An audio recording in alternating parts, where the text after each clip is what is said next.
Hello दोस्तों, कैसे हो आप सभी लोग। आशा करता हूँ कि आप सभी लोग ठीक होंगे और अपनी पढ़ाई अच्छे से कर रहे होंगे। ठीक है दोस्तों, तो कल दोस्तों मेरा 20 जून का सेकंड शिफ्ट में एग्ज़ाम था, इंटरमीडिएट लेवल वाला। तो उसके जो क्वेश्चन मुझे याद हैं वो क्वेश्चन मैं आपके सामने डिस्कस कर रहा हूँ। तो पहला क्वेश्चन है कि 11वां मौलिक कर्तव्य कौन सा है। ठीक है, ये है। तो 11वां मौलिक कर्तव्य है कि 6 से 14 साल के बच्चों को अनिवार्य शिक्षा उपलब्ध कराना उनके अभिभावकों का कर्तव्य है। ठीक है। और दूसरा क्वेश्चन मैं आपको बता रहा हूँ, हरिश्चंद्र जिन्होंने प्रयाग प्रशस्ति अभिलेख ये है को लिखा है वह किसके दरबारी कवि थे। तो वह समुद्रगुप्त के दरबारी कवि थे। अब हो सकता है दोस्तों आपके यहाँ पूछ ले कि प्रयाग प्रशस्ति अभिलेख को किसने लिखा है, तब आपको हरिश्चंद्र पर टिक करना है। ठीक है दोस्तों, वर्ष 2011 की जनगणना कितने चरणों में हुई थी। तो वर्ष 2011 की जनगणना जो हुई थी वो 2 चरणों में हुई थी। ठीक है। और वैसे तो दोस्तों जनगणना हर 10 साल में होती है, तो इस हिसाब से 2021 में होनी थी, लेकिन कोरोना महामारी आ गई, इस वजह से वो जनगणना नहीं हो पाई। ठीक है। तो जो अभी तक जितने भी क्वेश्चन आ रहे हैं वो 2011 की जनगणना पर ही आ रहे हैं। ठीक है। तो जो वर्ष 2011 की जनगणना है वह 15वीं जनगणना थी भारत की, और स्वतंत्र भारत की वो 7वीं जनगणना थी। ठीक है। जो स्वतंत्रता के बाद दोस्तों जो पहली जनगणना हुई वो 1951 में हुई थी। ठीक है दोस्तों।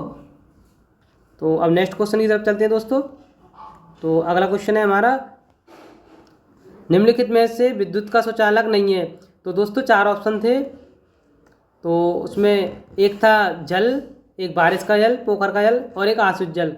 तो उनमें दोस्तों आश्रित जल पर करना था, मतलब जो हमारे आंसू होते हैं वो विद्युत का स्वचालक प्रॉपर नहीं होते हैं। ठीक है। नेक्स्ट क्वेश्चन पर आते हैं, युवा दिवस कब मनाया जाता है। तो युवा दिवस मनाया जाता है दोस्तों 12 जनवरी को। ठीक है। अगले क्वेश्चन पर चलते हैं, आगरा की स्थापना किस वंश ने की थी। तो आगरा की स्थापना लोधी ने करी थी, जो लोधी वंश का था। अगर दोस्तों नाम पूछता है कि किस लोधी वंश में किसने की थी, तो तब आपको सिकंदर लोधी करना है। ठीक है। अगला क्वेश्चन, NHI के वर्तमान के अध्यक्ष या चेयरमैन पूछ रहा था। तो आइए, संतोष कुमार यादव जो है वर्तमान में NHAI के अध्यक्ष हैं। ठीक है। NHAI की फुल फॉर्म है national highway authority of India. ठीक है दोस्तों। अगला question, straight from the heart book किसने लिखी है। तो straight from the heart book लिखी है कपिल देव ने। ठीक है। इन्हीं की 2 बुक और हैं, द गॉड डेकरी और एक और है। ठीक है दोस्तों, वो भी पूछी थी। द गॉड डेकरी जो बुक है वो भी सिलेक्शन पोस्ट ने पूछ रखी है। ठीक है, लेकिन मेरे में यही आई थी। ठीक है। अगले क्वेश्चन पे चलते हैं, सिंधु घाटी सभ्यता का बंदरगाह कहाँ था। बंदरगाह मतलब डॉकयार्ड, तो वो लोथल में था, और लोथल जो हमारा क्षेत्र है वो गुजरात के अंतर्गत आता है। ठीक है दोस्तों। और वहीं आपसे स्नागार पूछे, मतलब बाथिंग पैलेस, तो उसके लिए आपको फिर मोहनजोदड़ो करना है। ठीक है। जो स्नागार मिला था वो मोहनजोदड़ो में ही मिला था। ठीक है दोस्तों। ऋषिकेश जिन्होंने जो है तीसरी बार ग्रैमी अवार्ड जीता है, तो वो किस पुस्तक के लिए जीता है। तो पुस्तक का नाम पूछा था दोस्तों, तो इसका नाम है डिवाइन टाइट्स। ठीक है। अगले क्वेश्चन पे चलते हैं, भारत का सबसे बड़ा सौर ऊर्जा प्लांट कहाँ है। तो भारत का सबसे बड़ा सौर ऊर्जा प्लांट जो है राजस्थान जिला राज्य के जोधपुर जिले के फलौदी तहसील के भडला में है, जिसका नाम भडला सौर ऊर्जा पार्क है। ठीक है दोस्तों। और last and final question GS का, दूध से दही बनाने में कौन सा जीवाणु सहायक होता है। तो लैक्टोबैसिलस ये होता है।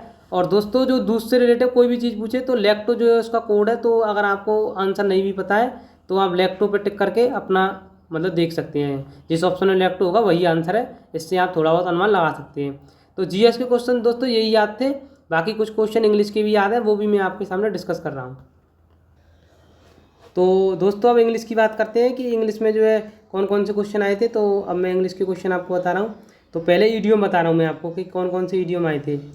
तो फर्स्ट ईडियम था गिफ्ट ऑफ द गैव। तो गिफ्ट ऑफ द गैव का मतलब होता है एबिलिटी टू स्पीक इलोक्वेंटली। इसका मतलब है कि अच्छी तरीके से बात करना, या बात करने का या बोलचाल का बहुत ही बढ़िया ढंग तरीका। ठीक है दोस्तों। और अगला क्वेश्चन था दोस्तों ईडियम में कॉल इट अ डे।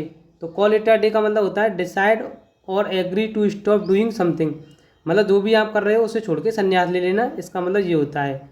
जो भी कार्य कर रहे हो, मतलब आज का काम कंप्लीट हो चुका है तो अब आप अपने काम को बंद कर दो, ऐसा कुछ होता है। ठीक है दोस्तों, तो अगले पे चलते हैं। तो नेक्स्ट था आप ब्लेसिंग इन डिस्गाइज। तो इसका मतलब होता है an apparent misfortune that eventually had good result. मतलब आप कोई गलत या ऐसी स्थिति है इसमें कर रहे हो लेकिन उसका रिजल्ट पॉजिटिव हो, तो आप देसी भाषा में ये समझ लीजिए कि दुख के बीच में सुख। ठीक है दोस्तों, तो वन वर्ड सब्स्टिट्यूशन में दोस्तों ये आया था a system of government by one person with absolutely power. तो इसका आंसर होगा दोस्तों ऑटोक्रेसी, जो कि दोस्तों मेरा गलत हो गया था पेपर में।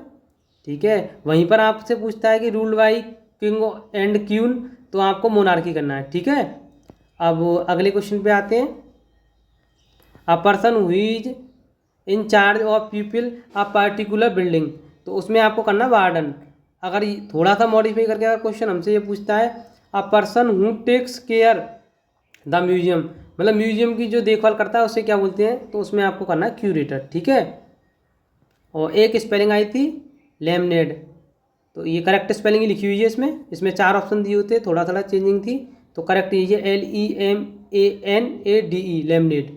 इसका मतलब होता है नींबू पानी, जो कि मुझे उस टाइम नहीं पता थी, तो मेरी पेपर में रह गई थी। तो आशा करता हूँ कि आप सभी लोग अच्छे से पढ़ रहे होंगे, अपनी पढ़ाई कर रहे होंगे, और बाकी मैंने एनालिसिस कराया है तो वह आपके लिए हेल्पफुल होगा। इन्हीं आशाओं के साथ बाय बाय दोस्तों।